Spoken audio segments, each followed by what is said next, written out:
11:05, and time to go back to Gene Shepherd.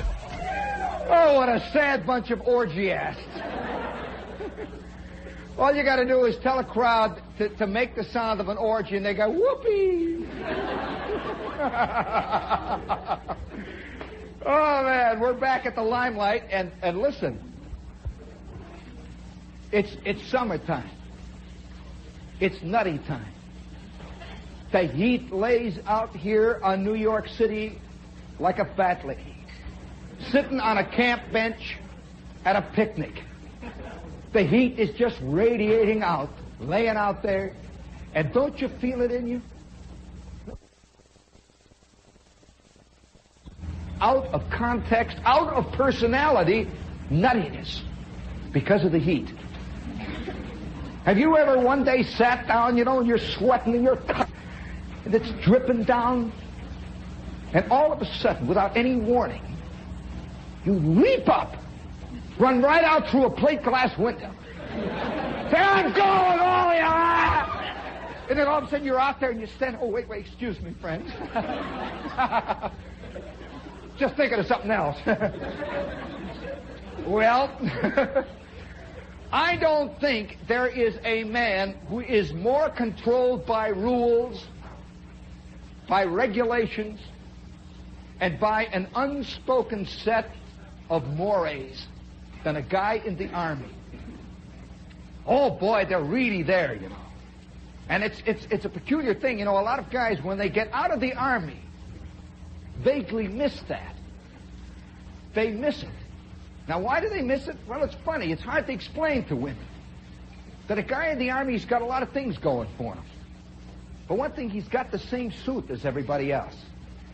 Nobody can blame him or call him a slob with no taste. Everybody in the Army's a slob with no taste, Yeah, it's the truth. You walk around, you got the same suit as everybody, see? And, some hang a little more, others are cut a little different, Some guys got little different badges up here.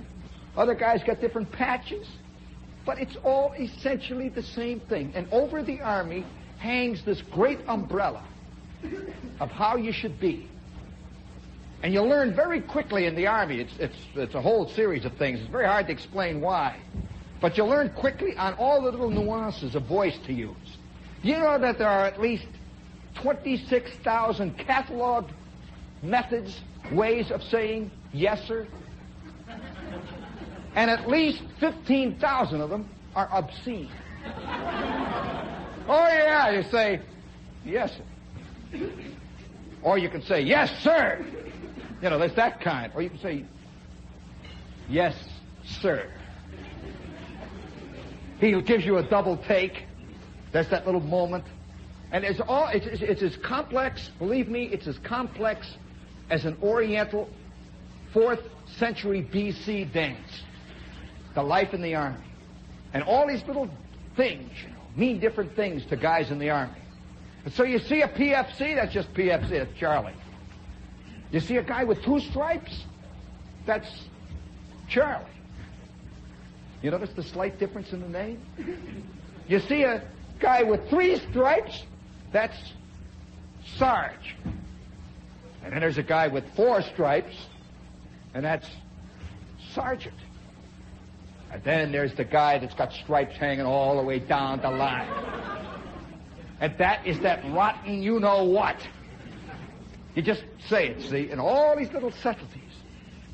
And there are some things in the Army that go beyond all comprehension. A total crime. Now, what is a total crime in civilian life? I'm not talking about murdering somebody. That's an obvious crime. I'm talking about a crime against the nature of civilian life. Imagine yourself, 5th Avenue, high noon. It's Wednesday. There are 8 million ladies in town for the matinee. And you're walking along 5th Avenue, no pants. Cause a little excitement, doesn't it, in front of Saks, you walk along there. You're working for the Jockey Short Company. You're showing them, Well, there are things in the Army that are even more tightly controlled, and I am in the Army now for 3 years. You got that scene? I'm an old established veteran. I've got, a couple little things, and I got two little stripes at that time. Very temporary. I got two little stripes, see? And I have been assigned, now this is a very dangerous thing. All of you ex-GIs know this, it's hot. And there's been a couple of things happen. Disastrous things. One thing led to the next. I find myself at a clinic, then in a hospital, and my company ships, where I'm known and I'm loved. My family, it's a funny thing. Your family often merely consists of known dangers. Known evils. And so my family ships out. My company's gone. And I hear rumors. See, I'm in the hospital. Somebody says, hey, did you hear about Company K? They're shipped? I said, no. I'm alone. Nothing but the Army around me. 14 million guys. What? Captain Cherry is gone. Hated Captain Cherry. They're gone. And they put me in... Well, it's a funny thing about the Army. I know why people love to hear Army stories. Because they're like real life. They're far more like real life than any fiction about real life is. Because the real things are there. For example, do you know that in the Army, they've got an organization that strikes terror into the hearts of every ex-GI. It's called the Casual Company. Ooh. The Casual Company is the Army's equivalent of the Unemployment Service office. Over there on 42nd Street, where all those guys that are out of work stand in lines, that they feel rotten and rejected. Well, they put me in this company. It's a casual company. No, you don't know anybody. The temperature is 107 degrees. And every day I would get up at 5 o'clock in the morning and stand in line with a bunch of guys I don't know. And a sergeant I didn't know would walk up and down in front of the company. All right, you guys, you're in casual company. That means you are the Army's rejects. You're here for one purpose, and that is to do all the scut details in this whole camp. And I want to tell you, any of you guys thinking of going AWOL, I will bust you personally over my knee. Any questions? And you stood. There were no questions. No questions. And all of us in that company, 200 in that casual company, had been in the Army at least 3 years apiece. Half of us had been overseas. The other half had struggled through all kinds of training camps, had been rejected and hurt and injured, and finally, 3-4 years later, here they are all standing at the culmination of their career. Rejects. In a casual company. And by the way, that's one thing a casual company ain't. Casual. You walk around in a casual company like this. You sit down, and guys, when they're writing letters home, they sit like this. They keep revolving. They write, and they got their trench knife here. It's every man for himself in a casual company, and you've never seen anything like a casual company lining up for detail assignments. There's 200 guys, and you can't see them. 200 men all lined up in the company street, and they have perfected personal camouflage to such a point that there's just a shifting mass, a gray fog. When the sergeant's trying to say, "You six, over there," there's shifting. Moving back and forth. I've known guys that had a fielding range of 30 feet who didn't move an inch. Moving back and shifting, Oh, that's very true, I'll tell you. And you, in the Army, you perfect the art of standing at attention, and your eyes are focused out there, and no one can get the attention of your eyes. And I've had guys look me right in the face, and they keep bobbing on. Look at me, look at me. You gotta keep those eyes shifting. These are little things you learn after a while in the Army, Well, I don't know what happened. Now, it's something, you know, all of us have gone through these inexplicable moments, really seriously, in life, where something happens that has absolutely no explanation. Have you ever gotten a job in a company, and all of a sudden, for no reason, everybody hates you? You don't know what you did, you know? You go out, what's the matter, fellas? This is nothing. Let's go out to lunch, gang. You say, yeah. I said, no, you've got to stay and watch the shop. You look like that. Well, for some reason or other, see, it is quite obvious that I'm an eminently lovable man. Correct, gang? That's what I thought. All right, George, even my clack is failing tonight. Well, you know, I've always gotten along pretty good. You know, I learned it at the age of when I was about in second grade, that there are two ways to get through life. One way is to have talent. The other way is to be shifty. And be loved. They go hand in hand, see. And I realized that very early in second grade, I had absolutely no head for geography. I could not master the Amazon River tributary system. I never could understand the cheap exports of Brazil. I couldn't remember it. I'd look at it and I would forget it instantly, you know. And 10 minutes later, she says, what's the cheap exports of Brazil?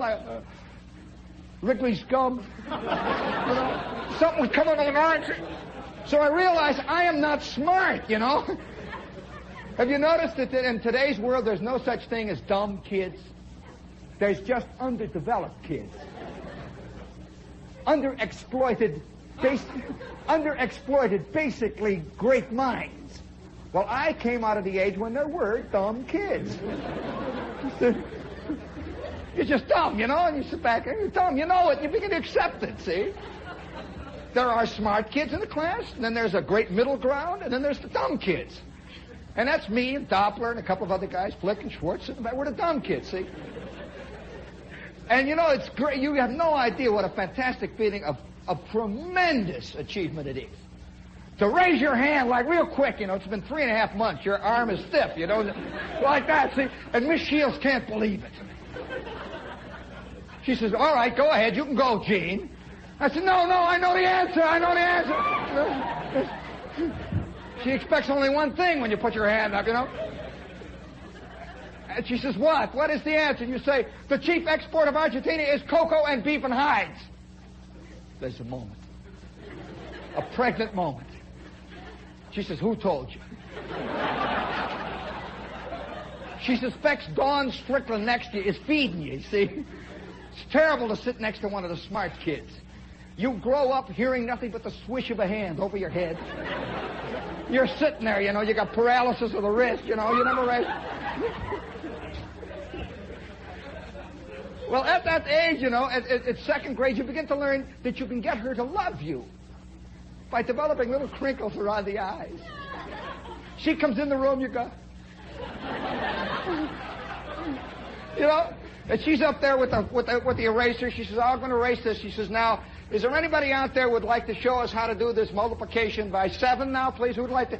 And you know, she just melts. This old doll melts. And isn't he a cute little boy back there? You know? And there's 8 little guys in the back row.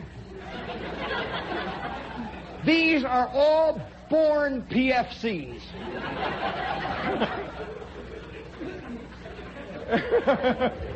They're not exactly privates, you see, because they've learned this fantastic trick.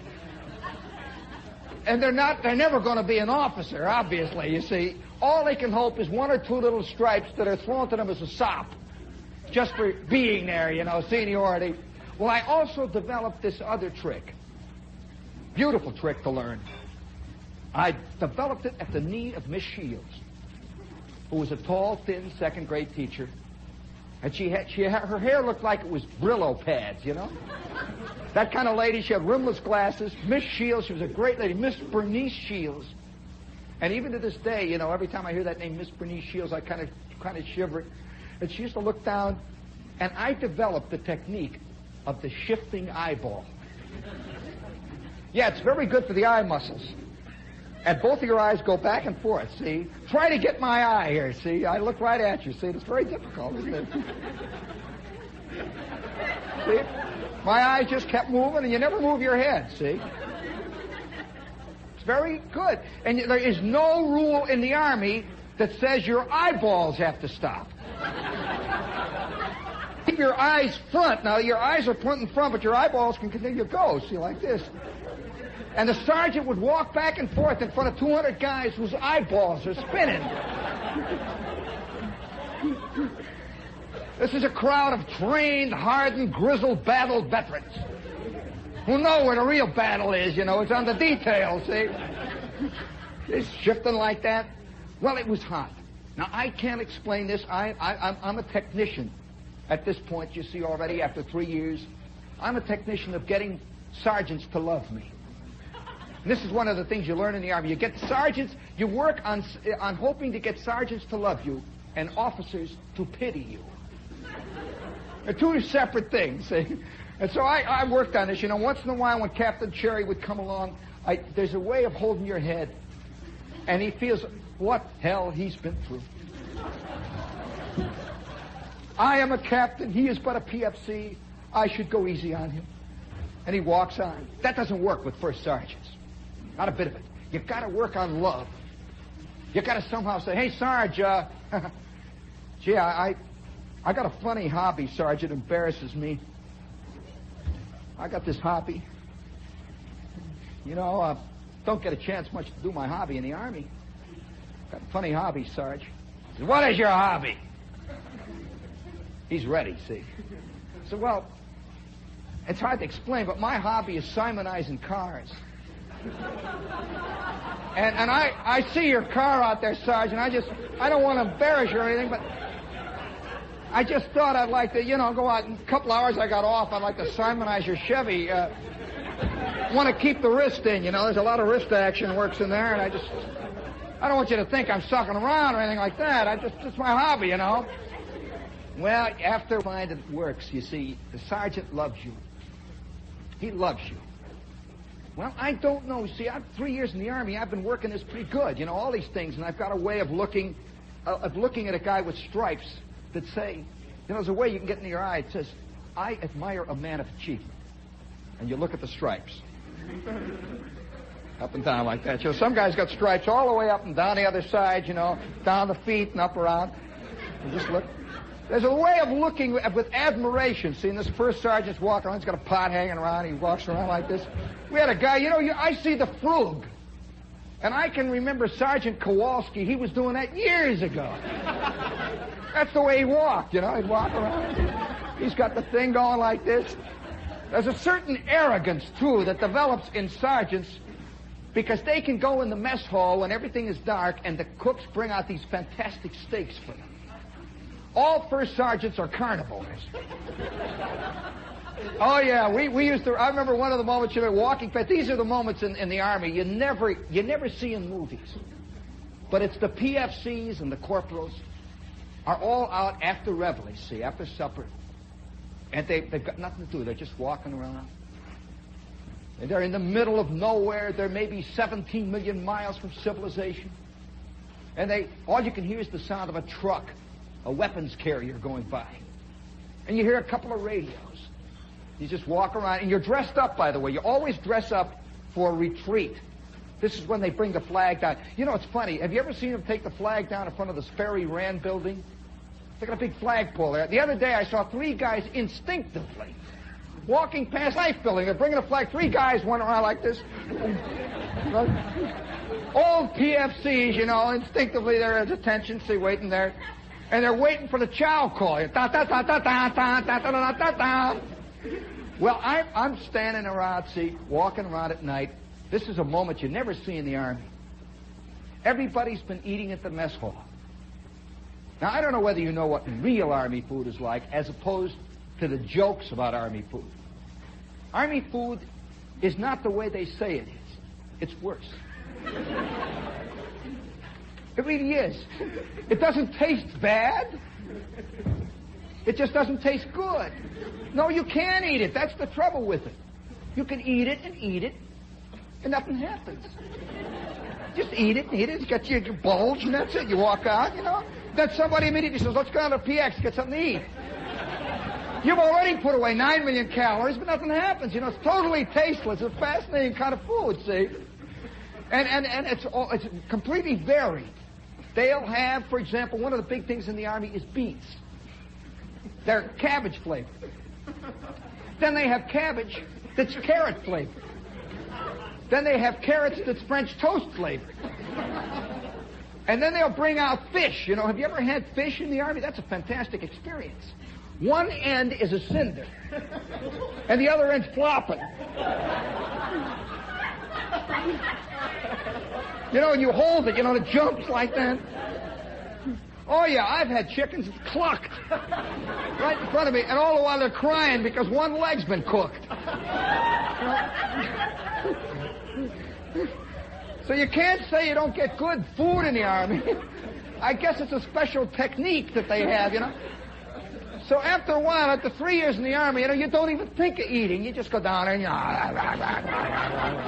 you're sitting, you get up, you walk out, you know. And you can't remember instantly after it's over. Nobody remembers what you had. And one new guy in a company will say, oh, wow, wasn't that great? Gee, it was fried liver tonight. Wow. It's a fried liver. What coming in? You've had 7 pieces of fried liver. You don't know it. Well, one of the great moments in the Army is as it's getting dark, just as dusk is falling, that beautiful moment of evensong, and off in the distance you can hear nightingales calling somewhere. You can hear muffled curses in the day room. You know, fist fights beginning down there. It's the evening fight down there. There's always 2 hillbillies that can't write. In every company. Boy, I don't know. You have no idea how many Southerners there are until you get in the Army. Every third guy says, hey, Mac, come on, where you think you're going, Mac? He's an MP. He's got a big white hat, you know, and he clubs you in the back of the head. They get a lot of practice, you know, down there. Well, seriously, oh, stop it now. What a rotten mind. Every last company's got 2 or 3 guys that are the drinkers that sit in the day room and endlessly read letters from girls named Amantha Lee. And every 2 weeks, he jumps up and says, I'll be damned if I'm going to stay in it, I'm getting out of here. And he goes. You never see him again. Then they bring in another one. His name is always something like Charlie Ledbetter, you know. They replace one with the other, and he comes in, he's got his guitar, he walks, he says, hi, fellas, my name's Ledbetter. Hey, here we go. 2 weeks later, he comes in, bag to the ears, I ain't gonna keep me in his damn outfit. Out he goes. Charlie is busted out again. Well, one of the great moments in the Army, you see, it's that moment of romance. Twilight. Poets have written about this hour. Shelley, Keats, Wordsworth. And off in the distance you can see the long rolling hills of the Ozarks.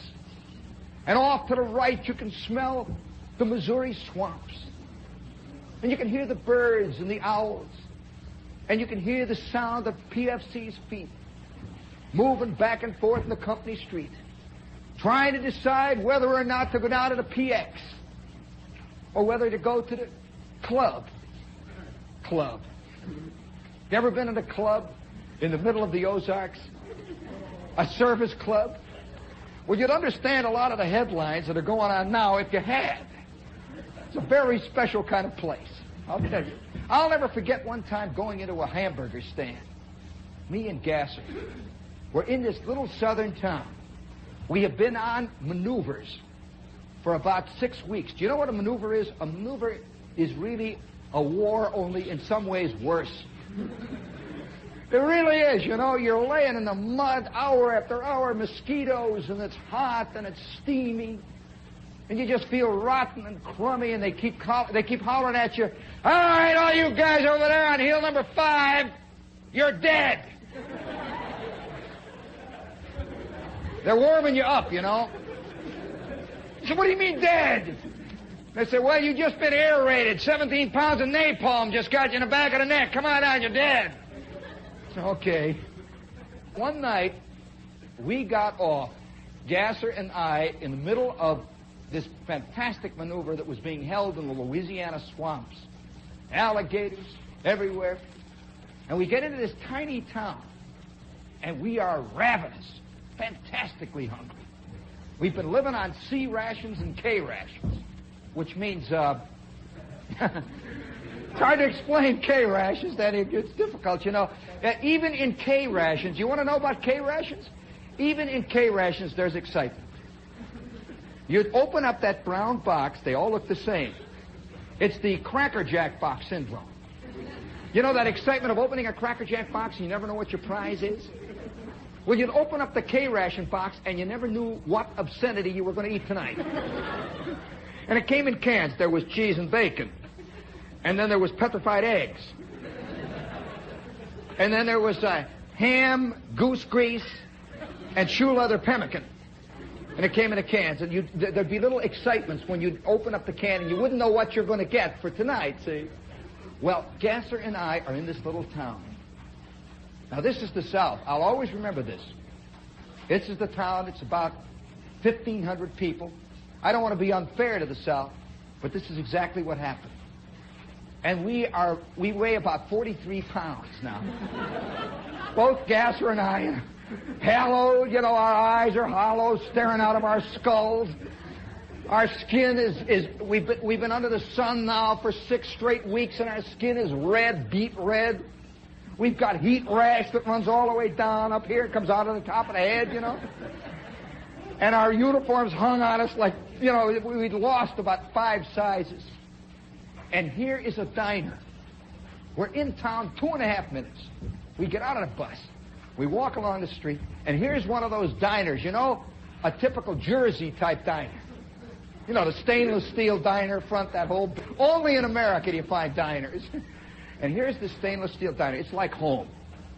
And so Gasser says, how about getting a hamburger? I say, yeah. And I see these guys all sitting at the counter in there. You know that diner bit? Gasser and I walk into this place. We sit down on the stools, and we look up at the menu. Hamburgers, 45 cents. Cheeseburgers, 55 cents. Wheat cakes, 40 cents. Bacon, 48 cents. All that, you know. And so I says, I think I'll have a cheeseburger. I'm going to go all the way. Oh, I can taste it, you know. I have in my pocket my entire month's salary. $1.76. I'm ready to go, you know. Ready to swing. Well, they take out for laundry, you know. It's $30 a month for laundry. The Army gets it back, I'll tell you. So we're both sitting there, and Gasser says, I think I'll start out with a hamburger, and then maybe I'll have a plate of wheats. And so this guy is walking back and forth there, old Roof, you know. Typical Southern counterman. Big white hat, big broad back. He walks up and says, what do you guys want?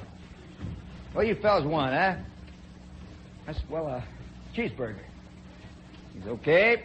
What do you want, boss? So I'll have a hamburger and some wheats. He's okay, one stack of wheats, 1 cheese, and 1 regular medium, right? Medium, yeah, okay, 1 medium. And he turns around and he comes back, and he starts writing out the check right away, see? He writes down for my hamburger $1. I said, the hamburger is 45 cents. $1, 1 hamburger.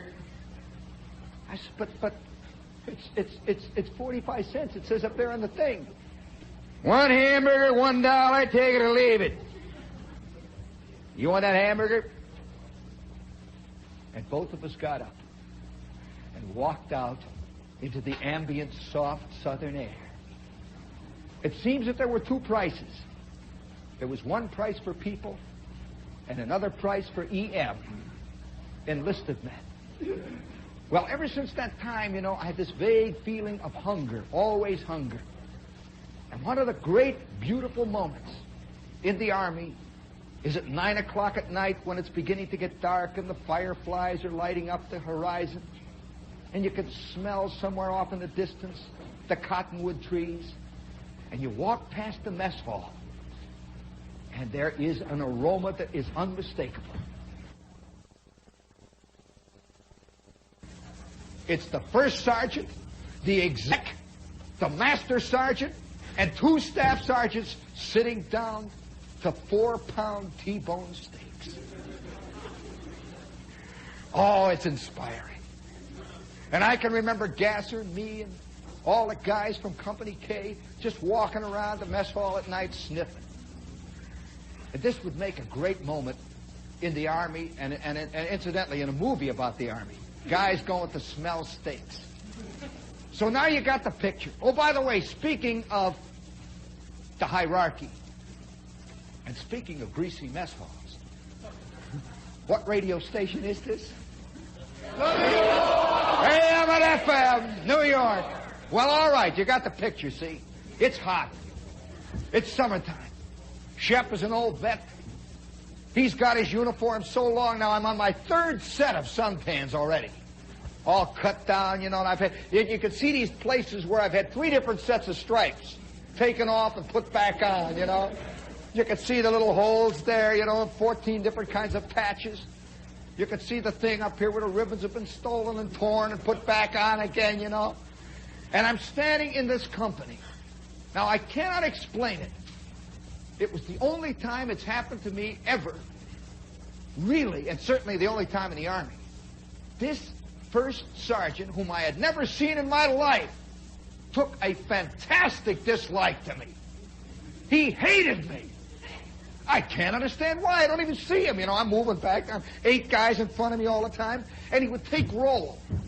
And you'd hear him in the morning. See, he says, Watson, Murphy, Schwartz, Shepherd.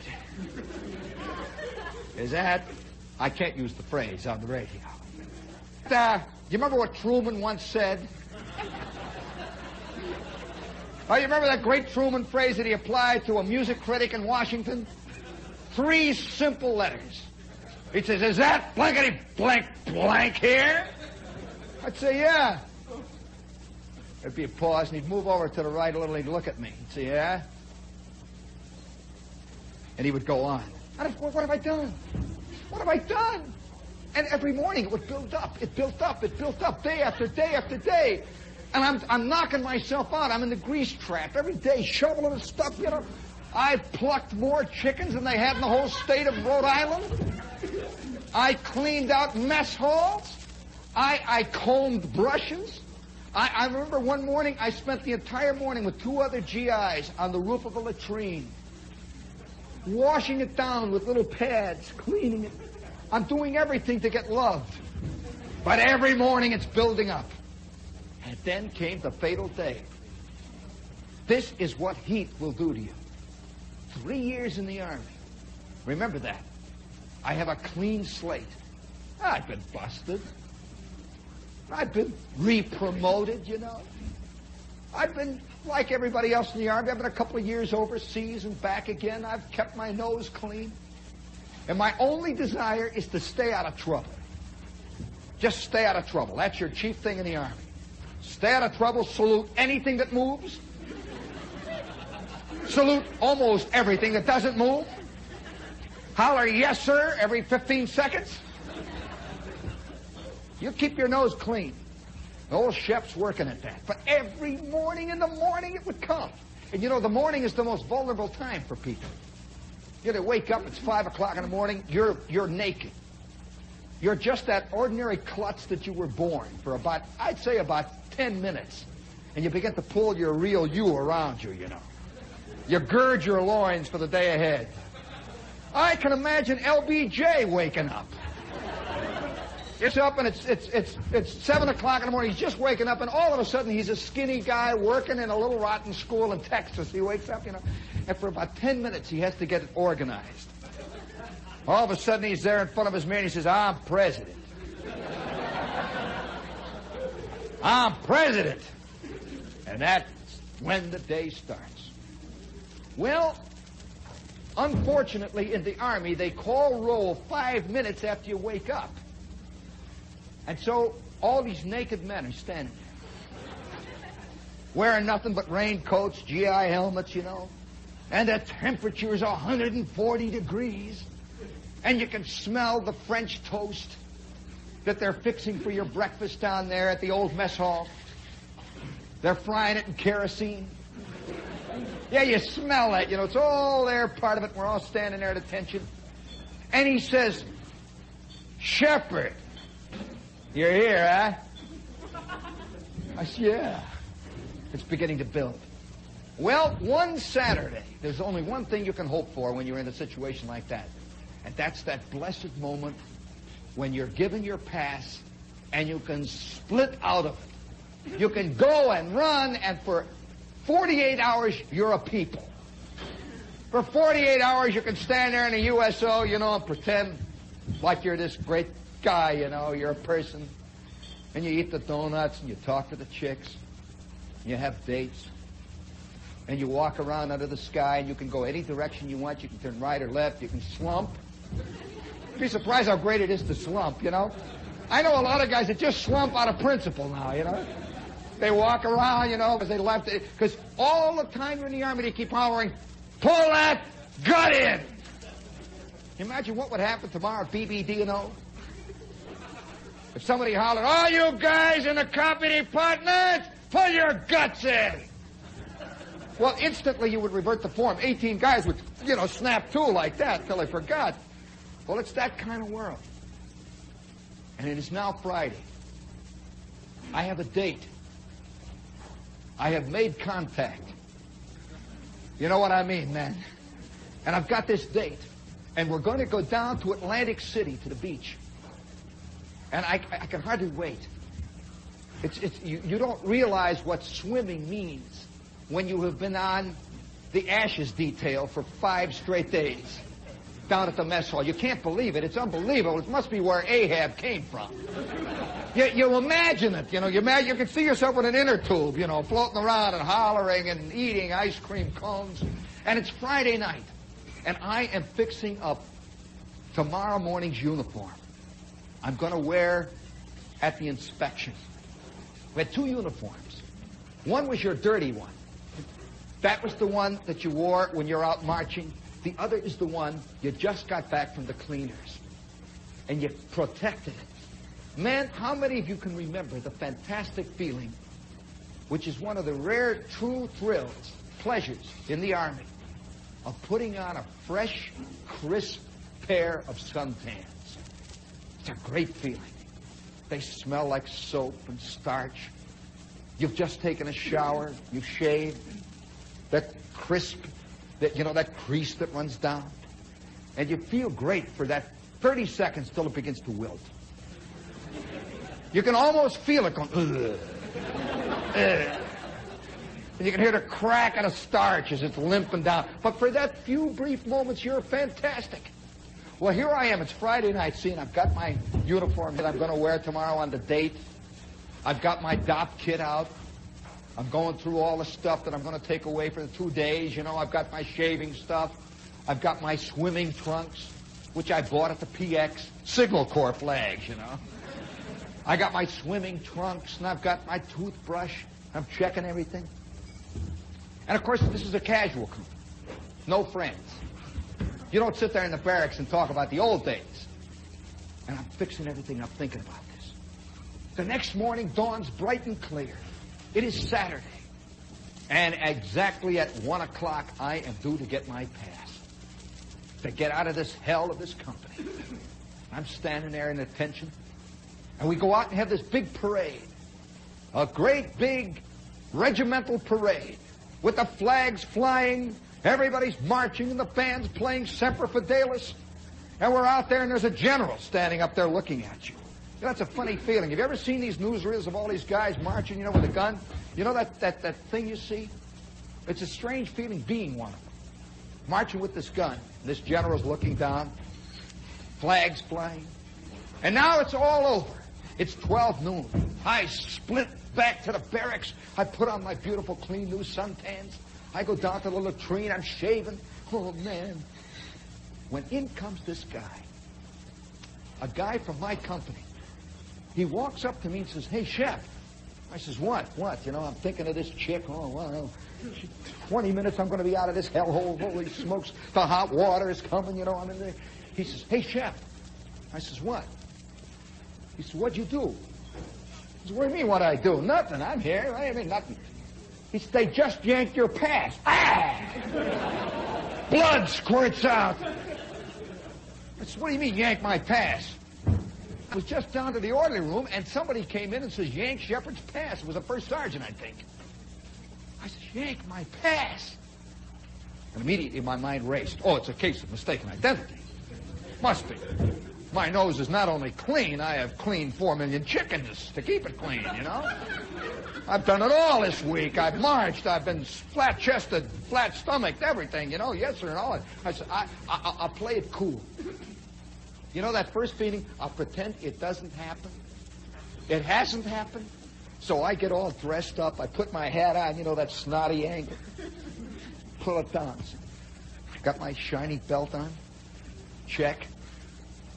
I got the little signal corps flags on and everything, you know. Okay. I go down to the orderly room. Now, the orderly room, for those of you who do not know what the orderly room is, it is the main office of a company. There's a little fence inside the orderly room, and sitting right inside the fence is a guy named the CQ, or sometimes he's just a company clerk. And back of him is a big desk that says First Sergeant. And then there's a door behind that desk that says Captain J.L. Watanabe, CO, 1372nd Casual Company, known as the Hellhole.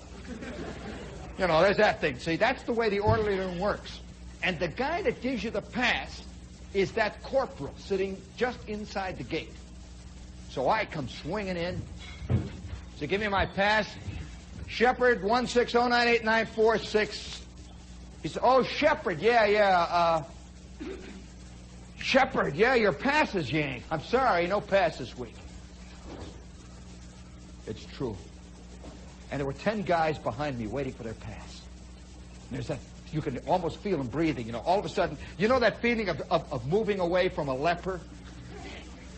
You know, when one guy in your company is about to get fired, everybody shuns him. It's catching.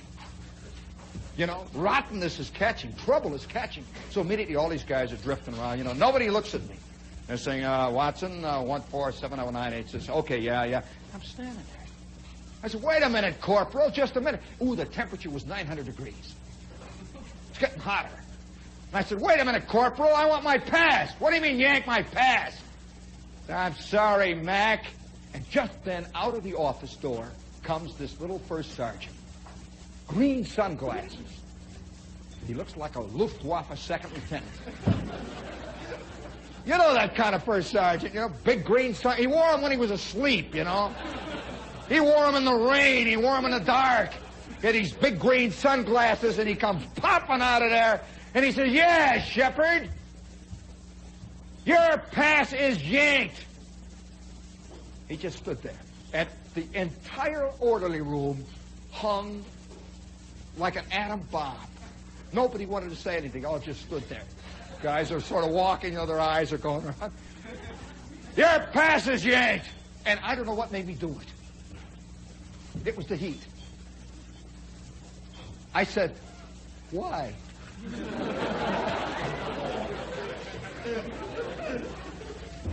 You know damn well why! I turned around. I walk out the door, and all of a sudden I says, no, I don't know why. Then it began to bubble. The sun hit me. By now, my suntans are wet. And you know that crawling, creeping animal thing is beginning to come on. I don't know why my pass is yanked. I'm outside on the porch now. I go, and I says, what do you mean, why? Why? He says, oh, you're going to get smart, huh? And he comes out from behind that little door, you know, the swinging gate, man. He comes out and he says, get out of the way, man. Get out. Your pass is yanked. Out. And he pushes me out the door. Well, I get out on the porch, and about 26 guys saw it, you see. I'm out on the porch, and he shoves me out. This is the moment when I began to realize that each one of us is a dangerous killer. 3 years in the Army. This is a first sergeant, gang. I turned on my heel. I don't know why. I grabbed that door and opened it up, and he's standing in the screen. See, looking out at me like Ma, you know, like mother.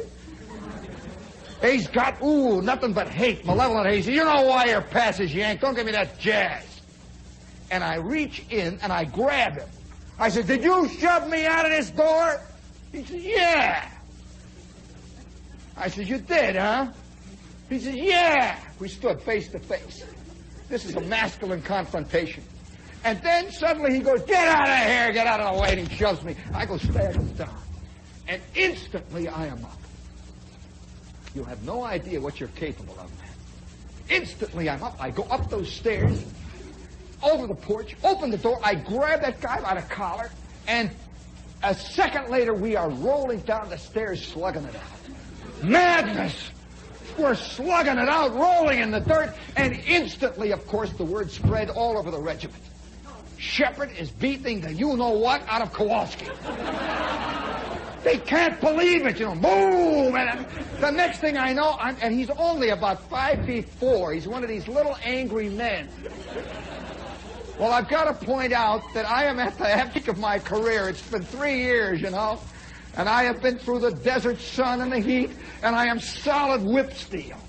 He hits me, and I belt him in the mouth. You have no idea how that feels. To really hit a guy in the mouth. I belt him in the mouth. His glasses fly. First time I saw his eyes, you know. He gets up, and he takes a wild swing at me like that, and I see that gut. I go up like that. He raises up and goes over flat on his back, and I could hear the cheers. Well, he gets up again, and he's crying. Have you ever seen a first sergeant cry? It scares the hell out of you. He's crying, he's swinging wildly like this, oh God, and I belt him on the ear, and down he goes, and all of a sudden, I see the flash of bars. And I realize where I am. There are those silver bars, and there's this guy. He's got this big hat.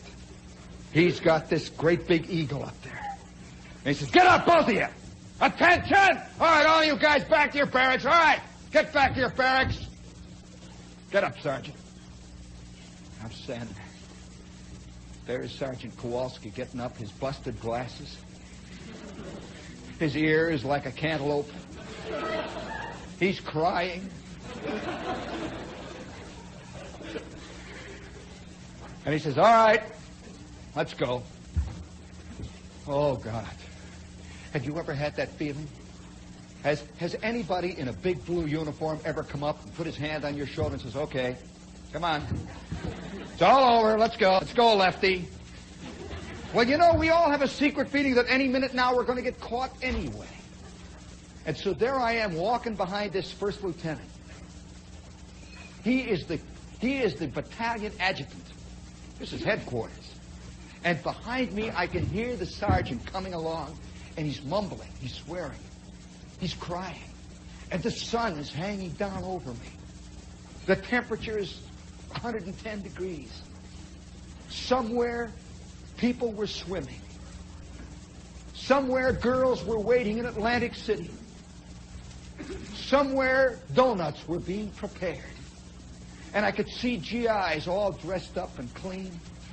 They're kind of walking through that sunny haze on their way to the gate. And all that first sergeant kept saying was, follow me. Follow me. 10 minutes later, I am in a cell. Have you ever sat in a cell, friends? I mean, a real cell with bars. They have booked you. They've taken your number, and they've taken your dog tags. And I'm sitting in a cell, and all they got here's a little sink. There's a couple of bars in front of me. The temperature is 190 degrees in the cell. And there's a guy walking around out in front, back and forth in front of the cell. And across the hall, I see another cell. And sitting on a three-legged stool is guess who? He's got his sunglasses back on. He ain't giving up. He's got those sunglasses back on. He's got his things all brushed off here, you know. And we both sat like that. And in between us, this guy, walking back and forth. Back and forth. And it hit me, man. The frantic enormity of it hit me. I had belted a first sergeant in the mouth, on the ear, in the gut. I had hit him on top of the head. I had busted his sunglasses. I had torn his stripes. And here I sat, condemned. And all those movies went through my mind. It's funny what you think about. I remember all those movies of Devil's Island. You know, I could see myself 25 years in Leavenworth. I thought, what'll I tell my mother? How am I going to explain this to my mother? And I'm sitting there in this darkness. They have one light bulb hanging there. The sun is shining down. And I suddenly thought of that chick waiting for me in Atlantic City. I had back in my barracks bag for her a 2-pound box of saltwater taffy. And I'm sitting there thinking about it. And the only thing that I could reach, only conclusion, it must have been the heat. It must have been the heat. And right now, at this very minute, out there in the darkness, there are thousands of guys about to do something because of the heat. The Gene Shepherd Show came to you from WOR Radio in New York, your station for news. For real fun at bargain prices, come on over to Palisades Amusement Park, where your entertainment dollars